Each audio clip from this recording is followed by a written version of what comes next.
Greetings all. It's a fabulous day here in Hawaii. The sun is shining. There's only a few little white clouds in the sky. The trade winds are blowing lightly. That's good too.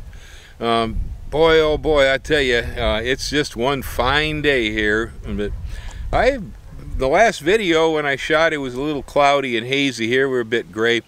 And I had one of the longtime viewers contact me, says, boy, you know, do you ever get blue when it gets cloudy like that there? Well, you know, my response to it was, well, when I start feeling blue, I get out my guitar, I play the blues, and I sing at the top of my lungs. It usually leaves if I do that. But I learned a long time ago when I was a young man that if I allowed the weather to affect the way I actually felt internally about life, in Chicago, I was going to be miserable at least 80% of the time. So what was the point of that?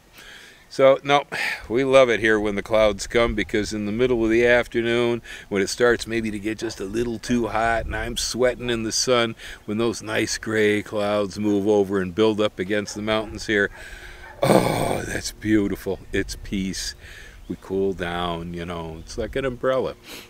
So now we love the clouds here just as much. But I'll tell you, I'm wishing they'd get here a little more often, because for the entire month of January so far, we have only had 1 inch of rain. I'm having to drag hoses around my nursery. It's something I don't like doing very much. That's one reason I moved here. I don't like dragging hoses like I did in California, always water and stuff. And so, you know, it's really, really dry. And that's typical of an El Nino system set up in the Pacific. When California gets washed out, Hawaii gets dry. Anyway, it is truly one beautiful day. And so I've been out working all morning, enjoying the view over the Pacific to the edge of the earth as it rolls over. It's been a beautiful morning. I've just been crazy busy. So how about we just take a walk around the farm and have a look at stuff? I know you all enjoy that. Right over here I got some solo papayas, some Godzilla squash, and a bunch of fava beans, all doing really well. So right over here we got the cabbages and the Chinese cabbages and the marigolds that are repelling the nematodes. And oh look, there's one of them moths. And we got kale over here, all thriving. This is really doing well. Right over there next to them, I got a row of string beans. That's Jade 2. I got the seed from Johnny's. I don't have a lot of good luck raising regular string beans here in Hawaii. We get several different kinds of diseases and, you know, probably nematodes on them and who knows what. Yet I love string beans. They're one of my favorite garden vegetables. Jade 2 is performing better than any bean I've brought in here yet. It seems to resist most of the diseases. It makes me a pretty good sized crop. Like most string beans here, they just won't recrop. You get the first crop and that's about it. After that, the plants go away. But this one makes a very presentable crop. Just had them for lunch. They were absolutely delicious. Now, I don't like them quite as much as Vortex, which is my favorite bean, but they're really good. Vortex has been kind of a challenge. I'm still working that one out here. I insist. I think it's going to require more fertilizer, which is strange for a bean. Well, here you can see how just nicely these cabbages are heading up. This is Copenhagen Market, and nothing special. It's a plain old-time open pollinated cabbage. And I swear that the plain old-time open-pollinated cabbages work better for me here than the fancy hybrids. Oh, look, we have a tomato that came Salavino. Looks pretty good, too. These over here are some Chinese cabbage, again from Johnny's Seeds, called Rubicon. And I'm liking it. Rubicon's strong. I don't always have the best luck raising this plant here in Mountain View. These are going to work. And then we've got the Dinosaur Kale, Toscano, followed by Black Magic. I actually cannot tell the difference between these two. They're very similar. And right here, the corn is very pleasing. Oh, I'm so happy with the corn. Yeah, we lost a few Wild chickens got in here and dug up some of them. You see right there is a hole, for instance. But otherwise, they're doing really well. I know part of this patch, I'm custom growing it for one of the neighbors. She wants to process sweet corn. Fell in love with ours, and so part of this patch is already sold. She was by the other day, had one look at it, and was just jumping up and down with excitement how nice it was. Right over here, I got a mass of the Minoa sugar. That's the Chinese chow mein pea. Doing pretty good. We're growing that in banana trash. I cut down my Williams that were out here. I got sick and tired of them breaking down in the wind. And recently, I put in a brand new Ka'alu'u avocado.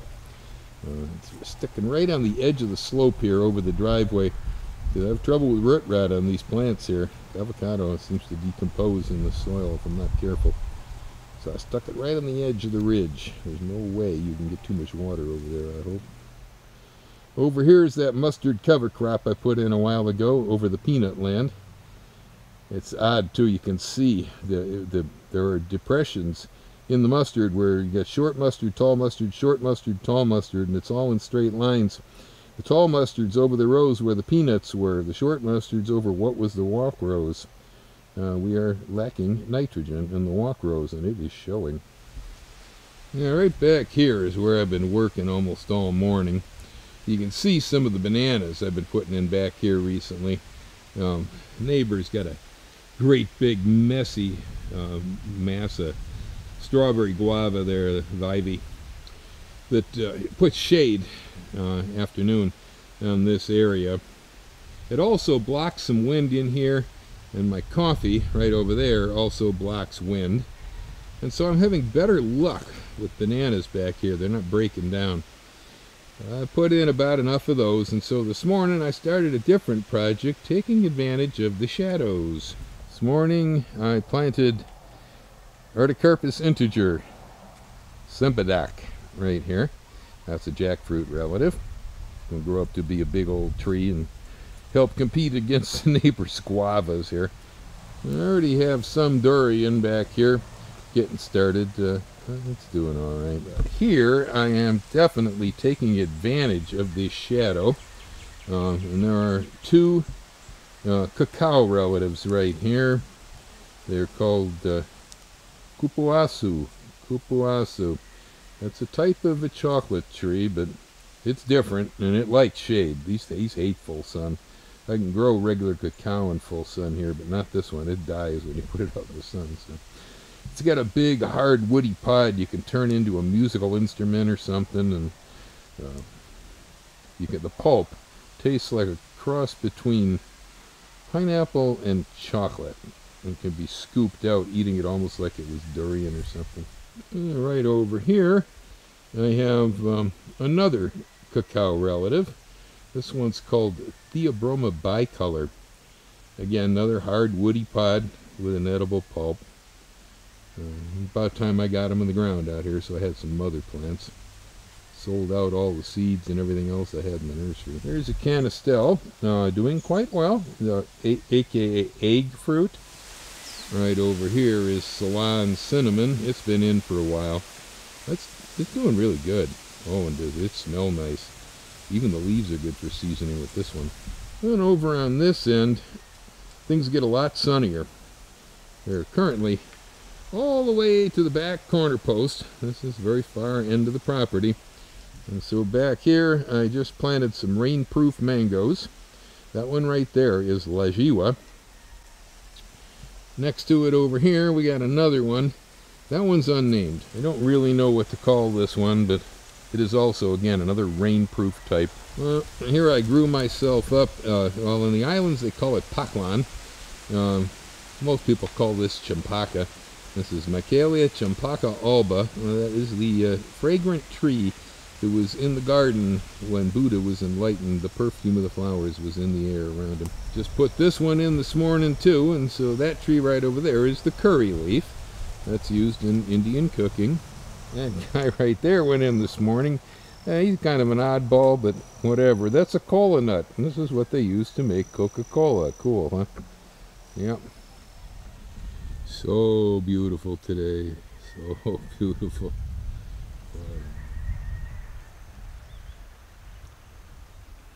Yeah, this one right here was a real freak. Oh, this is the Dorset Golden Apple Tree on semi-dwarf rootstock. It's from the Bahamas. It requires a very, very low chilling hour, and I actually do manage to get some apples off of it here in Hawaii. But just recently, probably less than 2 weeks ago, I came out here and I decided, well, it's time to prune the apple tree, so I pruned it. And then I decided, well, it don't look like it wants to go dormant, so I stripped every leaf off of the tree. That was a bare stick 2 weeks ago. Oh my goodness, it took me by surprise, I tell you that. I did not expect it to flush out so fast. It is doing some flowering, as you can see there. Not a whole heck of a lot. We'll see what happens. You know, I mean, apples, Hawaii, what do you expect? But right down there we got some Dinosaur kale. That's grown from cuttings. The stems on Dinosaur kale or Toscano kale, when they're chopped up in pieces and stuck back in the ground, they root. They regrow nicely. I just went through the patch this morning and took off all the old Dinosaur kale, and I cut it all up into pieces and made cuttings over here. We'll recycle it for a while. Well, and then we're having a very successful growth on the pickling cucumbers here. I just brought in a whole pile of them yesterday and put them in some vinegar with onions. It's about the size of it for today, folks. Hope you enjoyed the walk around. She's a beautiful day. I'm enjoying the weather. Albeit it's a little warm for working out in the sun today, but aloha, y'all hang loose. Have a great garden this year.